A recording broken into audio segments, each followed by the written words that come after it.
Good day, ladies and gentlemen. My name is Master Kian, CEO of Kisonai Martial Arts Academy, and in today's video, I want to be talking about the difference between self-defense and combat sports. All right.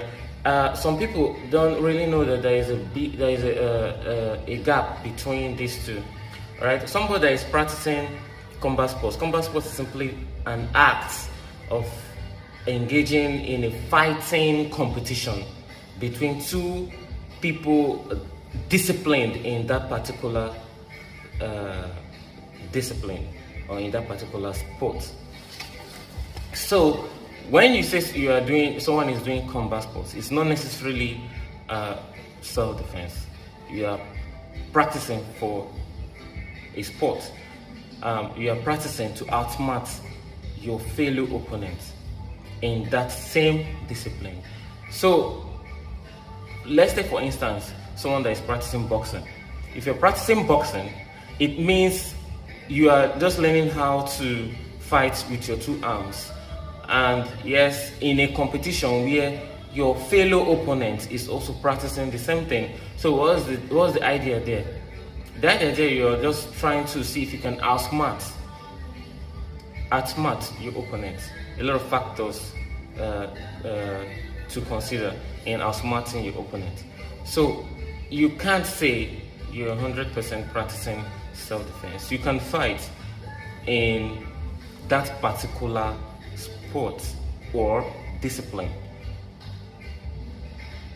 Do you understand? So, but when you are talking of self-defense is survival. It teaches you how to survive, how to make use of your environment. It teaches you, take for instance, the Israeli, they teach their soldiers Krav Maga.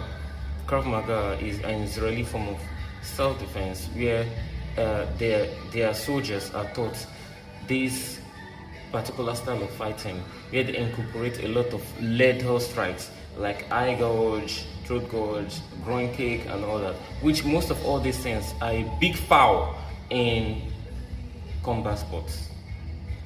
You know, combat sports encourages safety of its practitioners, while self-defense doesn't encourage that. So sometimes people misunderstand these two. They will think, oh yes, I'm doing boxing, I'm practically learning self-defense.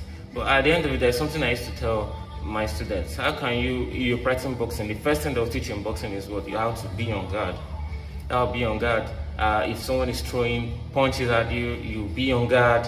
So how can you really be on guard in a situation where someone comes unexpectedly with a knife? So the first reflex of a boxer is to be on guard. And when you be on guard against someone coming with a knife, what will you do? You're practically going to get yourself killed.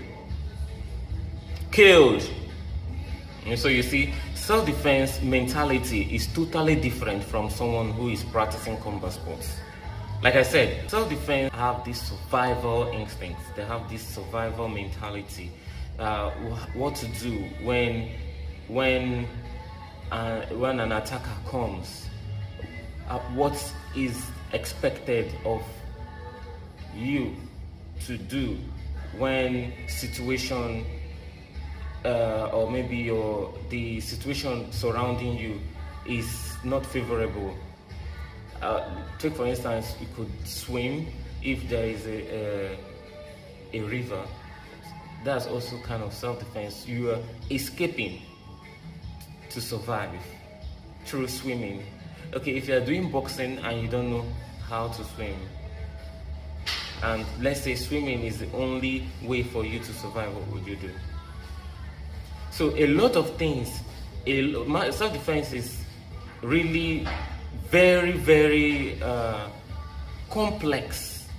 It's more complex than someone who practices just combat sports purposes. All right. So there are more to this. If I should